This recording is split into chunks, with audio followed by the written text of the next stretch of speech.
What's up, people? Nate's Girl 30 here again with NJ, one half of the British Fist. You know what I'm gonna say, people? What's up?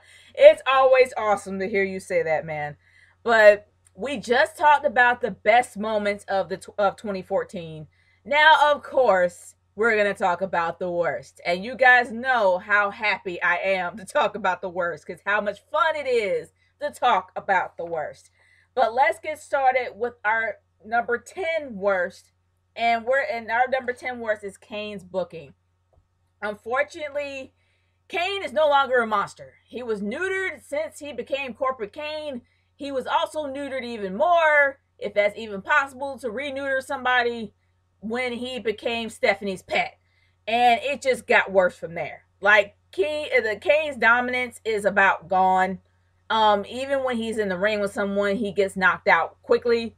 It's sad. And I love Kane. I love what Kane stood for when he first debuted. Honestly, it just makes me sad how somebody as awesome as Kane is just being neutered right and left. What are your thoughts? I am definitely sorry for Kane because the two wrestlers that got me into the WWE was Triple H and Kane. Kane was the monster of the WWF. I do not see how someone could lose that. His appearance, his attitude, what he does in the WWF should always have stuck with him. I know this is an ongoing year after year thing, but when you bring Kane back as a monster, you do not drop that. I don't care if, we need a new face. We need a face to go against that guy. Let's use Kane. No, when you look at he should be a monster. Team Hell No, horrible. Entertaining to some fans, okay. But Kane should have stayed as a monster. Feud with Cena should have stayed as a monster. Then he comes as Corporate Kane. Okay, but you do not need Corporate Kane to be seen as a tag team partner only to be the one to get pinned. I just find this absolutely ridiculous. 2014 was a continuation of showing how bad Kane's booking is. And do not say he's getting old, because Taker, year after year after year, has a wrestling match and looks great. There is nothing wrong with Kane, but for some reason, he cannot win a match. Yeah. I mean, and I definitely agree with you about Team Hell No. That he went from being the most dominant monster heel ever in WWF history to being a 5-year old with Daniel Bryan for that one time. It was just bad. It was overall bad. It made me sad for Kane. And for that point on, Kane can't go back to being a monster anymore. That's it. His whole reputation is neutered. But moving on to number 9 is the booking of the divas. Not just one diva, but all of them. Honestly, I guess the biggest diva that had the worst time, in my opinion, was Paige. Yeah, people be like, Paige had a hot career. She started off with the championship and all that. Let's be real. When Paige, when she was actually on NXT, Paige was supposed to be an anti diva. She was supposed to be an anti diva, and that's what made her unique. Not to mention that she is great in the ring. She is a submission specialist. And so is Emma. That's what made their feud great. But as soon as she came to Raw, they made her into a meek little girl against AJ freaking Lee when she could have she could have had a decent match with AJ, a great match, but they made her into a little girl, a roll up pin, something that JoJo used to do, something that's kind of somewhat beneath her, and then she had no feud and absolutely no storyline for months on down, and then just became a frenemy. There was so much they could have done great with Paige, and there's so much that they could have done with most of the divas that are on there, especially with some of them that are on there now. That they're either booking them as valets and other things that are worse, but still, yeah, it hasn't really been a great year for them, especially after WrestleMania 30. What are your thoughts? Because I can go on all day about the divas, but I'm not going to do that. I'm going to let you have your say. I'm sorry, when it comes to the Divas division, you're concentrating on Paige, which is absolutely fair and right. A diva that fans wanted to see in the WWE. She debuts, she wins the championship. Good start. You outdid someone who the fans were also in love with. So it made a concept of a great feud. They tried their best to make a feud. It never got that submission match that fans were wanting to see at a big pay-per-view. It also went down almost a lesbian angle, best friends angle. It got really messy, no real direction. It also felt that Paige was being booked as a dominant diva because she beat every diva in the WWE, just like most divas do. The amount of times Natalya lost, the amount of times Alicia Fox lost, every diva was getting beaten. That's why I'm not caring about Ric Flair's daughter. I'm not caring about if Emma ever gets repackaged. Because look at them. There's not a single diva right now that I care about anymore. And that's a real shame. I look at Tamina. She was a bodyguard, a dominant diva. Don't see her anymore. You get to see Rosa Mendez, Layla. Oh gosh, Rosa. They come dances, and Natalya's not even a top base diva anymore. I don't know. The WWE are just clueless when it comes to Divas division. The only point of the Divas division that worked was, like we said, was the Steph and Brie storyline. Mm-hmm. Yeah, honestly, I can go on all day about Rosa Mendez, and I already have my reservations towards her. They're more focused on the fact that Rosa Mendez is a train wreck than her actually being a wrestler. And the fact is that I'm gonna be real. She looked like she was drunk out there with Fandango. How can you let one of your people go out there looking drunk? I'm sorry. And they're not, and they're booked either as valets or they're just, that's pretty much what they are. They don't really showcase their talents that often. And for the ones that I actually did make my argument with this on my last audio that I did with Mr. Griffin and Brandon Goins, is that most of the divas that they have on there, they release way too early to go onto the main roster. They did the same thing with Eva Marie. For those that don't like her, whatever. Eva Marie came out way too early, 3 months early at that. And also the same thing with Cameron. Cameron was there for 6 months. They don't have time to be seasoned. They're only out there because of their looks. And when they're out there performing, they get booed because people say they can't wrestle, but they never had the time to train. So that you have to package them right. You have to make sure they're well seasoned and they're comfortable in their character, as well as their actual moves and their grapples and their submission holds before you send them out there. And that, if they get that right, then they'll be able to have more divas for the future. And for divas that finally reinvent themselves and make them who they are, keep them who they are. The same with Paige. Keep her as an anti-diva. Don't make her a freaking face or a heel. Make her who she came out to be the first time. That's all I'm saying. But I can go on talking about the divas all day. But let's talk about our number 8. And I will say this. This guy or girl, whatever it is, was entertaining for the first few weeks. And then it got old fast. Especially when this dude, chick, whatever, ended up having its own match on a pay-per-view with Adam Rose. And I said Adam Rose and I gave it away. It's the Bunny. The Bunny is number 8 in one of the worst moments in 2014. Even though he was sheer or she was sheer entertainment, either or, gosh, it wore out its welcome. It was just to the point where you just wanted the Bunny to be unmasked and then just move forward from there. But they didn't even unmask the Bunny. They continued with the dumb gimmick and they wouldn't let it go, and it just got old.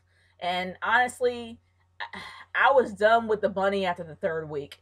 I had fun with it the first time, but then it just got old and dragged out, and I was like, done. But what are your thoughts? I'm sorry, if we didn't have a better list coming up for you guys, the Bunny would be number 1. For frick's sake, WWE. Yes, you want to bring the entertainment to WWE, but when you have numerous wrestlers, outsmarting Adam Rose, being in segments with Adam Rose, looking like he's better than Adam Rose. I just do not get why you're taking this bunny so seriously. It's like he's never going to become hardcore fans' favourite wrestler of all time. He's probably going to be forgotten once you've released him. I don't know why you're keeping him on that long. I just think that you made 2014 terrible because of a bunny. Shoot, he could be an intern for all we know. But it's just to the point where the bunny wore out his welcome. But let's move on to number 7. Number 7 is Lesnar's booking. Now, Lesnar has had a very dominant hold on that belt. And let's be real. After beating Taker, the guy his momentum was just through the roof. But the biggest problem that I have with Lesnar is the fact that they don't keep him dominant. They don't keep the consistency of him being a monster heel. They change him into one of those cowardly heels to run away from the lead guy every time he comes out, whether or not it's Cena or otherwise. Look, dude, if you're trying to book him as being a monster heel, extremely dominant, especially him having a mouthpiece when he doesn't technically need one, and you're making him larger than life, make him larger than freaking life. Don't make him a freaking coward. Just let him be a monster heel and leave it at that. Don't try to make him run from Cena. Let him knock Cena out. A lot of people want that to happen anyway, so just let him do it. Seriously, it won't hurt. But what are your thoughts? You know, I'm sorry. Lesnar's been in the WWE a few years now, and it didn't take long for me to get bored of him. Even when I heard that he's going to go against Triple H, the WWE tried to protect him by saying he only fights for money. He's that kind of guy. And yes, the words of Heyman should always be listened to. He's like the guy who should write the new Bible. But no, I just do not care about Brock Lesnar. He may be a dominant guy, a UFC fighter. I couldn't give a rat's ass anymore. He comes into the ring. Yeah, thanks for laughing, thanks.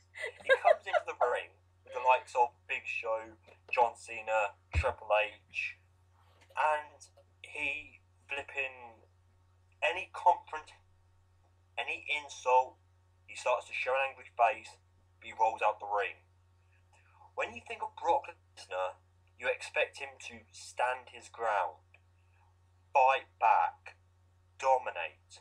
I'm surprised he's not F5'd Paul Heyman yet. He's that kind of guy, WWE.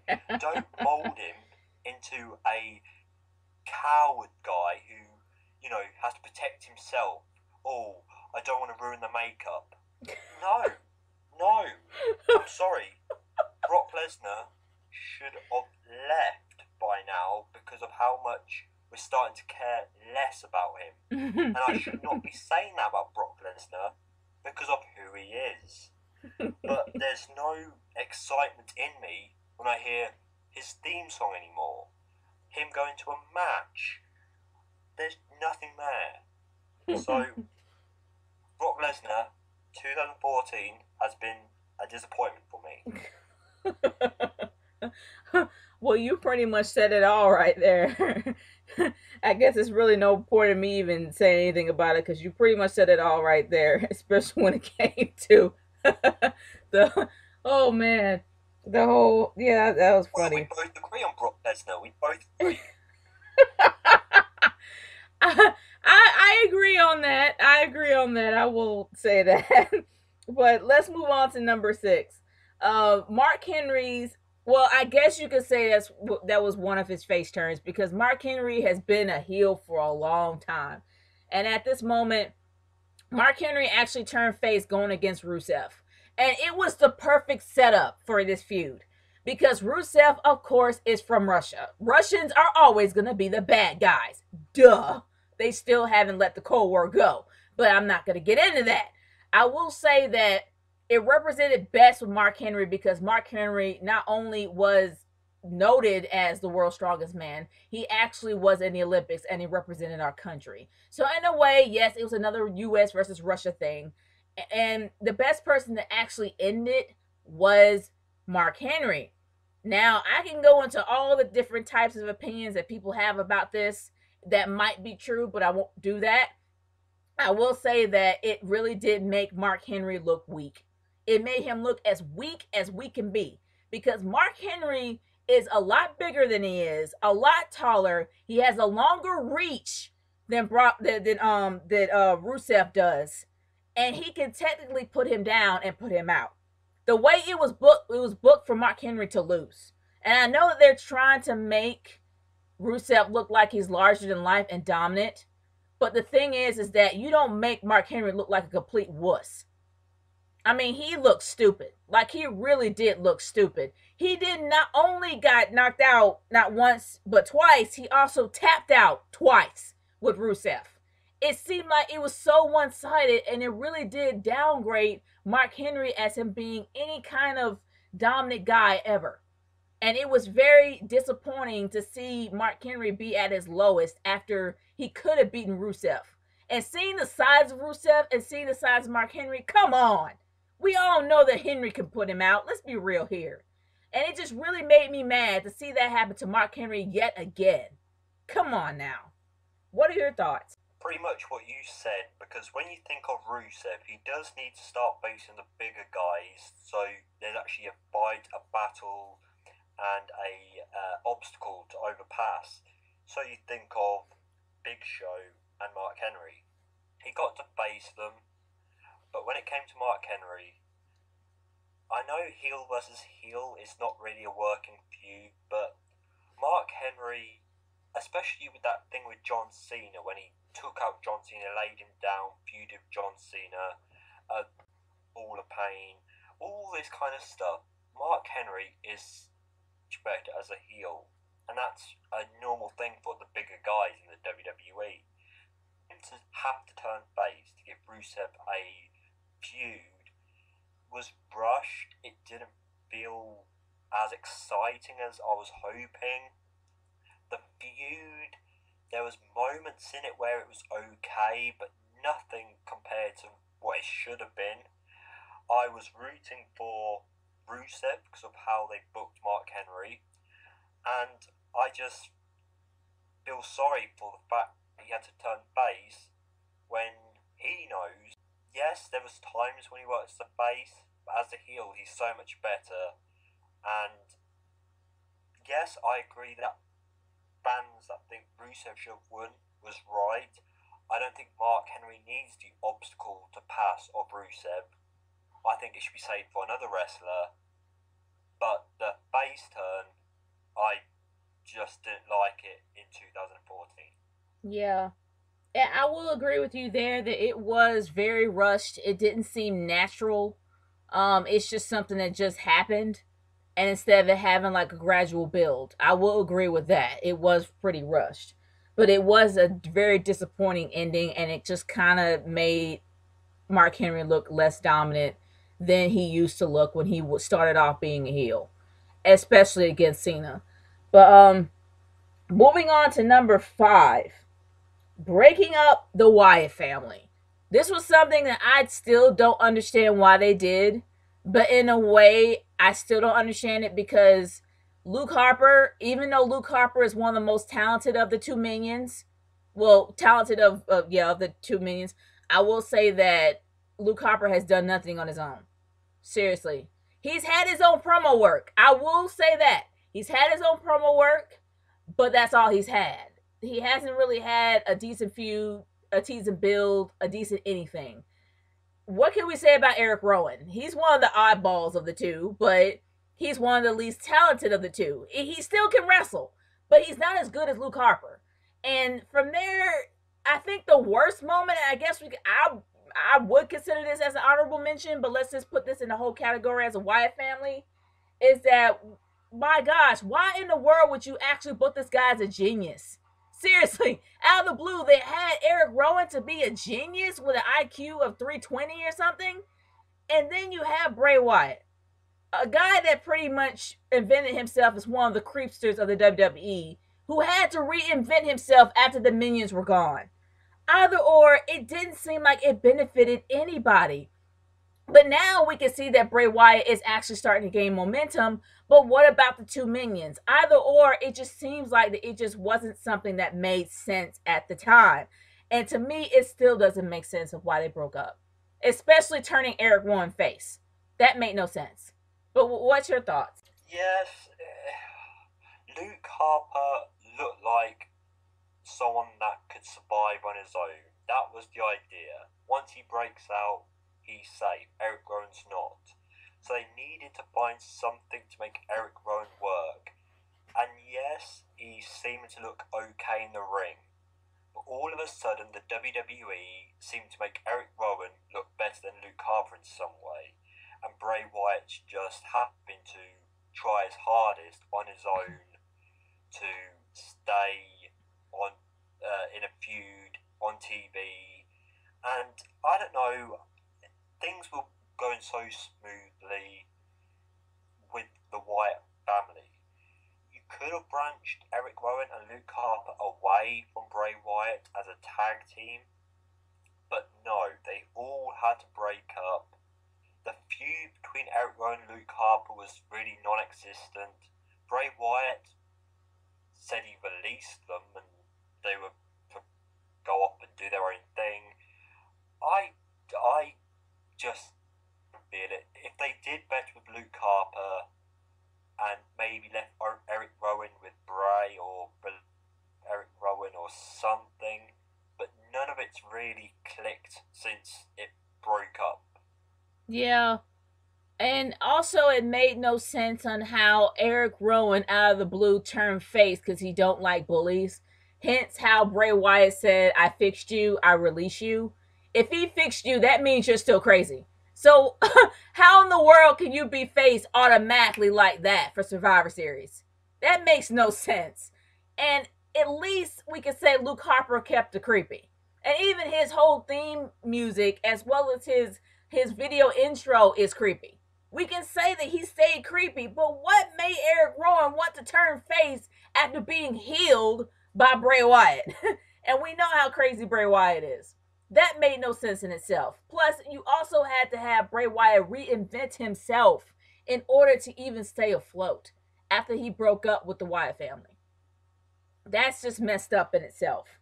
But let's move on to number 4. Now, I agree with this being number 4 because this was probably one of the worst Diva feuds I have ever witnessed in my life, let alone the most uncomfortable. And I'm talking about Nikki versus Brie. The Bella feud was the most uncomfortable feud I have ever witnessed in my life. The things that came out of Nikki's mouth was straight up disturbing. And the response that you got from Brie was just stagnant. Like, it was literally, there was so much lack of emotion. It was so many freaking crocodile tears coming from Brie. But Nikki was just creepy. And it's just, you could tell that it was something they didn't want to do, but they just felt that that they had to do it. And I know that Total Divas is trying to make a whole spin of the fact that what Brie did to Nikki was legit reason on why it's going to be a great moment for them. Like, it came at a good time because she's pissed at Brie. But either or, it was just uncomfortable to watch. It was disturbing. And I'm happy it's over because it was just flat out bad. What are your thoughts?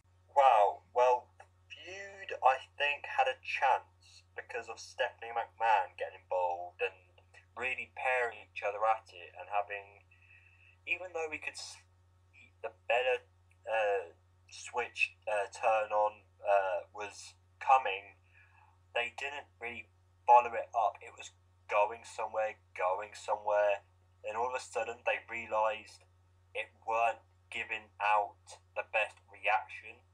That's why I felt they should have, instead of trying to prolong it by adding more insults to injury, they should have picked a pay-per-view where they would have had them face each other in the final match. But instead, they stretched it until it got to Nikki as the Divas champion, and Brie didn't get her championship match.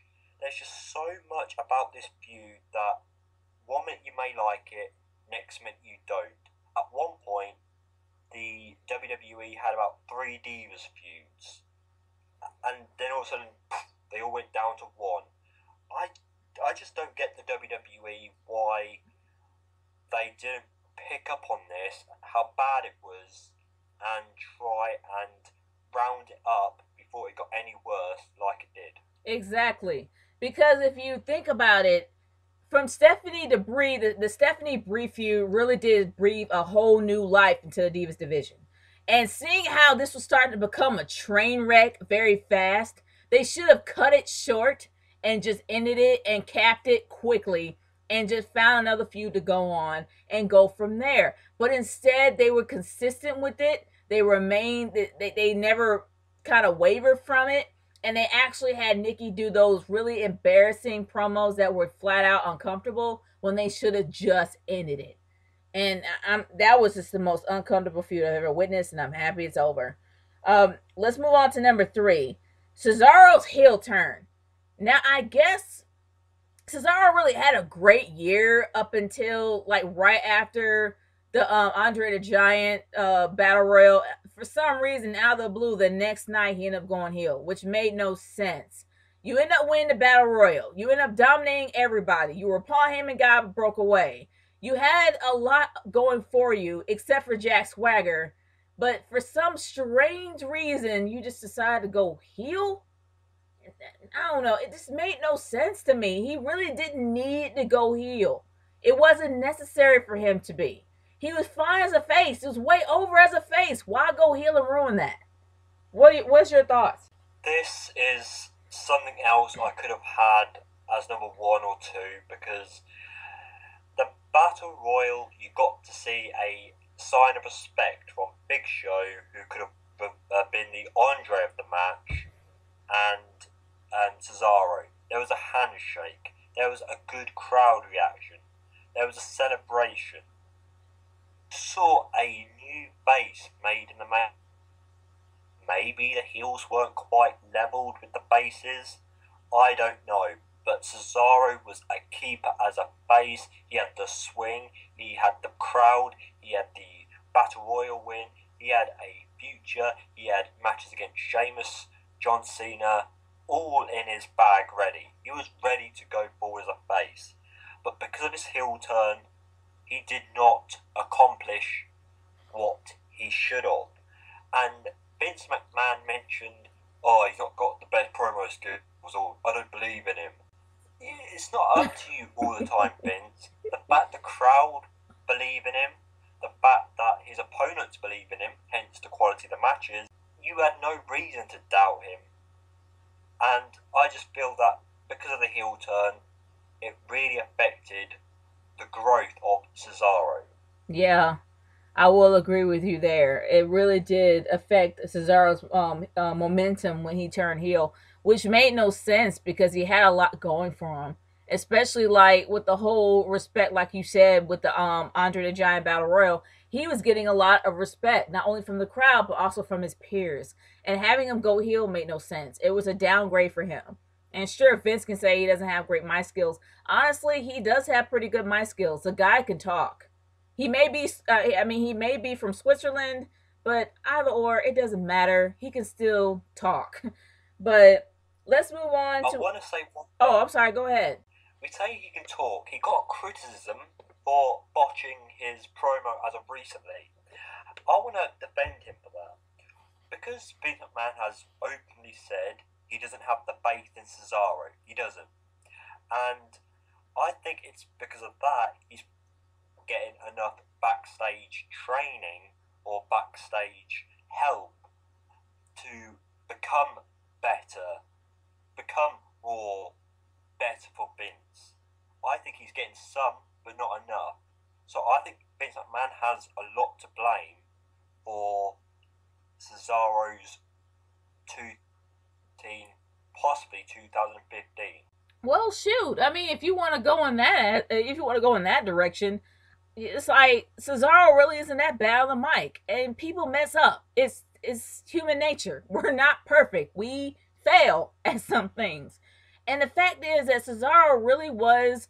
I mean, the way he portrays himself as a heel is great, and the way he portrays himself as a face is great, especially when he has legit reason behind it.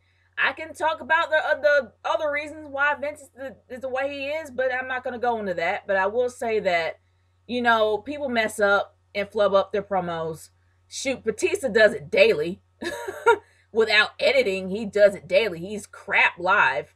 But uh, as And if for I'm allowed to say, go ahead. Triple H, the COO of the company, said the WWE. Yeah. I mean, Triple H is messed up. Batista's messed up. Good grief. Teddy Long is messed up. More times than I could ever imagine. But either or, people mess up. They're gonna fail. And if that's the reason why he is not behind Cesaro, it's just dumb and it's an excuse. Seriously, it's just stupid. Any more thoughts? I'm just hoping, with the right help, I'm sure 2015 could be a great year for Cesaro. Not the Rumble, not Main the Bank. I think match wise could be better. Yeah, that I agree. I agree, and I am looking forward to it. But let's move on to our number two. And I know that there's going to be some people that might agree with this being on the list. John Cena versus Bray Wyatt at WrestleMania 30. Now, the overall theme, in my opinion, for WrestleMania 30 was change and looking forward to the future. Everybody that won at WrestleMania 30 was someone that either came from the indie circuit or NXT, which was a great change because we have to look forward to the future instead of relying on the past. And it's a given that you started noticing that more of the legends started dropping out, which is good. You need to start reinventing new stars. And that's what made me happy about WrestleMania 30 because we needed a change. We need to push forward. And sure, people may be pissed off about the streak, but we're not getting into that. But the fact is, it's all about the change. We had Daniel Bryan finally win the brass ring. We had Cesaro winning the Battle Royal. We've had AJ Lee winning the Divas Invitational that nobody cared about because it was after the streak. And then we also had Bray Wyatt, one of the biggest, most dominant feuds of that time. Bray Wyatt versus John Cena. The way it actually looked, John Cena literally looked scared, even though he might not have been. Regardless, it was a great setup. Great setup, great feud, great moments up until the last the last point. Right at the very end, John Cena had to pull that ridiculous card by him literally stacking Bray underneath something and trapping him there in order for him to win the match. When it should have been Bray. Because Bray needed to win more than Cena. And it was just ridiculous and out of flat out ego. I'm sorry, it was. It was pride and ego that had to have kept John Cena from allowing Bray Wyatt to win. And not only did that happen and Bray Wyatt lost, it took Bray Wyatt to regain the momentum that he has today. It took him a long time for him to gain that momentum back. Seriously. What are your thoughts? This, again, could have quite easily been number one because Bray Wyatt going into this WrestleMania match was almost a needed win. John Cena's past his time for having to win WrestleMania. He's now at a point where he should be giving in at WrestleMania. Bray Wyatt, if he won this, one of the first guys to accomplish a WrestleMania with John Cena, would have saved Bray Wyatt's momentum going forward and could have made all these other opinions on Bray Wyatt so much more positive. To beat Bray Wyatt, yes, you would have got a face. To beat John Cena, you would have got a face reaction. But that's not the point. The monstrous, psychotic or weird or crazy Bray Wyatt hated John Cena. Maybe the WWE didn't have enough faith in Bray. Maybe it was John Cena crying that he could have lost to Bray. Maybe they had other plans following that WrestleMania, which they didn't really. It had to happen at a cage match. I don't know. The WWE should have taken the chance and given Wyatt. Bray Wyatt had his name match. Yeah. I mean, if they actually they allow Fandango of all people to beat Chris Jericho at WrestleMania, why the heck could they have not allowed Bray to win? Seriously. What idiot made that decision and thought it was a good one? That's just me. Like, if you allow Fandango versus Jericho, one of the worst WrestleMania matches I have ever seen, actually happen and have Fandango win, you could have allowed Bray Wyatt to win his. And that was a great feud, great build up, great emotion going into it, great momentum, and it just flubbed up because you had to have Cena win. Seriously. It was just dumb. I don't care if it was Cena whining. I don't care if they don't believe they have faith in Bray. If it's a great build and you got reaction from the crowd and they're actually paying you for this, you give them what they want. Seriously. That's what should have happened. But before we get into our number one, we actually do have an honorable mention that is in relation to WrestleMania 30 that a lot of people did not like, except for me. I'm pretty much the odd woman out. Undertaker versus Lesnar's result. Having Lesnar beat the streak. This is something that not a lot of people like talking about. This is something that not a lot of people like mentioning. And this is something that actually turned off a lot of hardcore fans. All because of the fact that Lesnar is a part-timer. In my humble opinion, I don't see that result being bad. I like Lesnar. I like the fact that Lesnar was booked as a beast all the way through. And it was more realistic for Lesnar to actually win. It made sense. But honestly, like I said in my worst matches of 2014, I will say this. I think that Mr. Griffin actually made a note on this, that they actually were that Undertaker asked Daniel Bryan to be the guy to face him in the streak. I'm kind of happy that wasn't the case because Daniel Bryan wouldn't have been able to handle the load. But at least that Brock, being a part-timer, would have been able to handle the load and handle the backlash because he wouldn't be there that long. But that's just me personally. I got no beef about this match, but it did have a very negative result, and that's why it is on this list. What are your thoughts? This, a year later, hearing different opinions, this was absolutely terrible. It goes back to me saying about Lesnar's booking. Going into this match, part-time thing, yes, he stood up to the Undertaker. He didn't flee the ring to the Undertaker, an old man, but he flees the ring from John Cena. This, confusing, it just didn't look right going into it. Lesnar's a beast, yada yada yada. I just don't care. He has to use a steel chair on Big Show beforehand, building up to this. You look at this and you want either take a streak to never end, but it did end to the hands of Brock Lesnar, who, leading into this match, already had me not caring about him. Liking him, yes. Caring, no.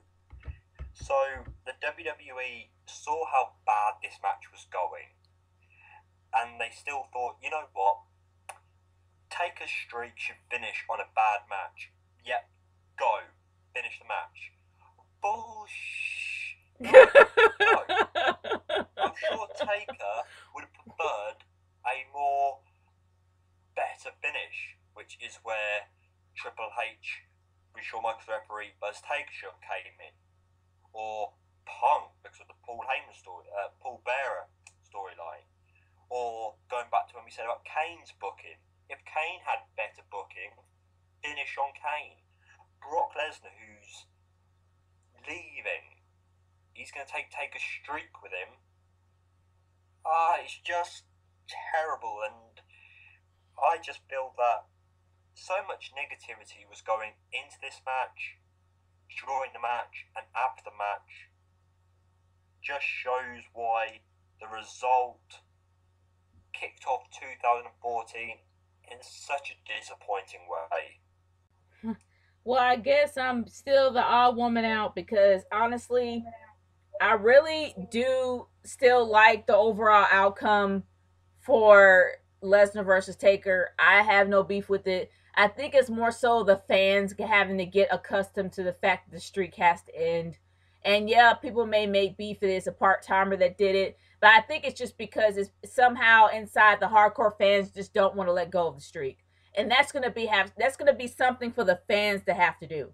And life goes on, and the streak must end, and it ended with someone that was probably maybe the second request, but either or it made sense, and I have no beef with that at all.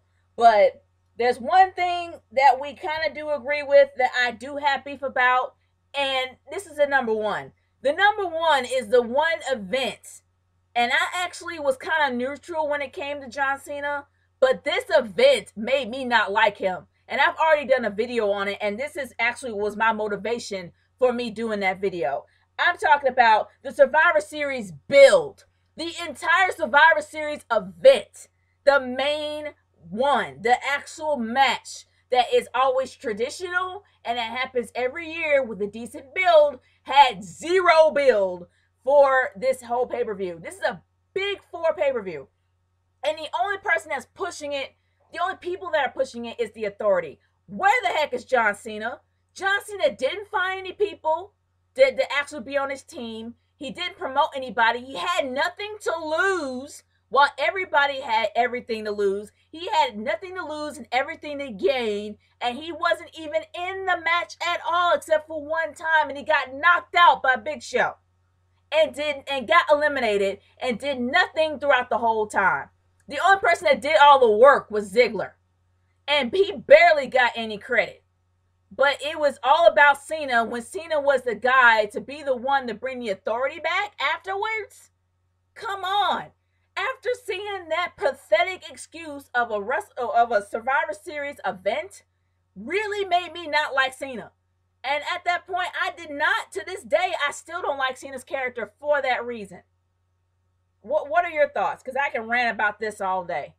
Again, I'm not sure if this is personally the strongest number one for me, because obviously you've heard me mention numerous other top 10s we've had that could have been number one, but Survivor Series did not feel like a top pay-per-view.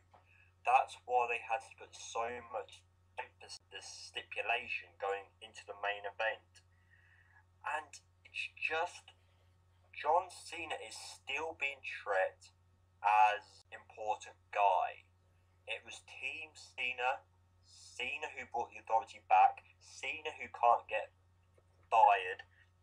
I don't know why it had to be Cena. Why can it have been Team Bray back or Team Ziggler?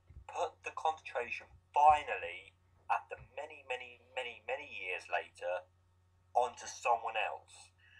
This match felt like this is about the Authority having a send-off in a way they got brought back. So let's put all the concentration on them. Team Cena come out of little bits of story. I felt that Survivor Series for quite some time has not been a top 4 paper. This one was about the Authority, as well as, like I mentioned, to keep Cena as a top guy.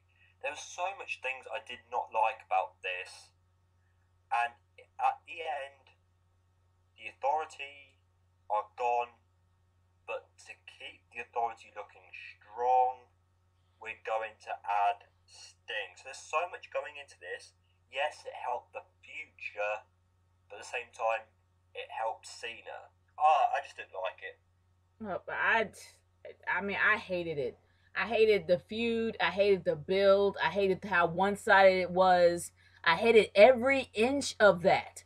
And I couldn't believe, as neutral as I have been about Cena, because Cena actually has his good points. There are times that this guy actually does stay true to who he is, and you respect that. But honestly, after seeing this at Survivor Series, I was done with him. Seriously, I was done with Cena. I'm done with him now. I hate to say it, but I am. Go ahead, NJ. I was just saying, I was just laughing because you said there's some good points to Cena.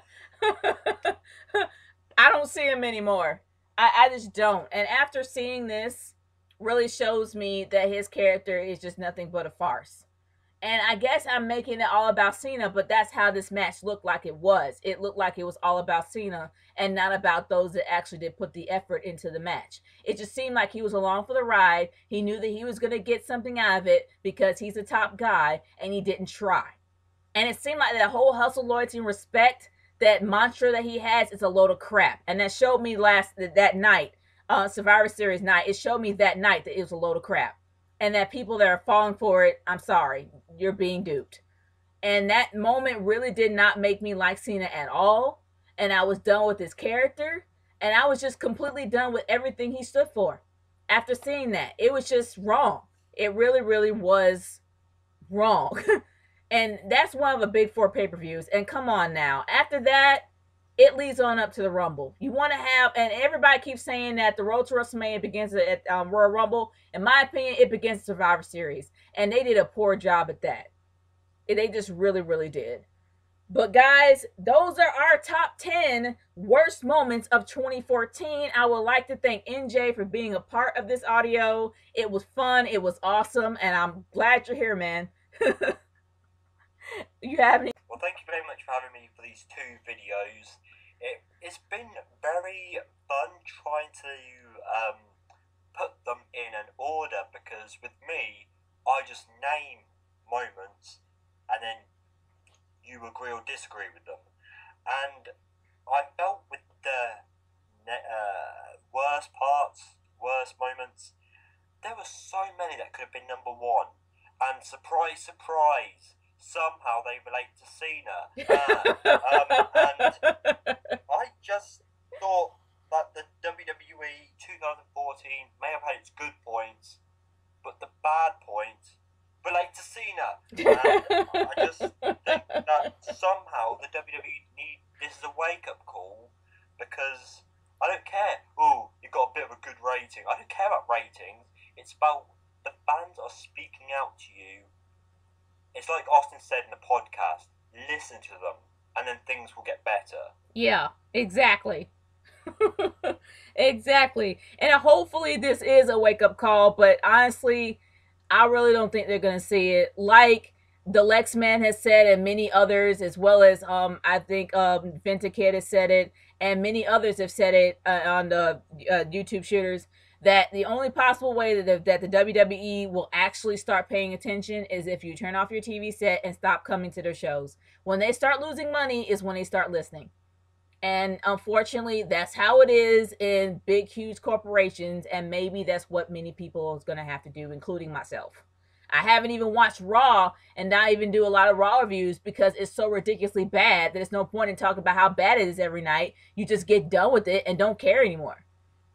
Shoot, even my WrestleMania tradition has changed because of how WrestleMania 30 turned out. But regardless of that, you know, that's how it is. You just gotta shut off your TV set and stop paying for these tickets in order for them to start listening. And I guess that is how it is. But NJ, thanks so much for being a part of this list, man. It has been fun, and I'm glad you're here. Well, I've definitely enjoyed this, and hopefully the important thing going forward is that the viewers of this video look at our top 10 for both videos, agree, disagree, or alter our list. Agreed.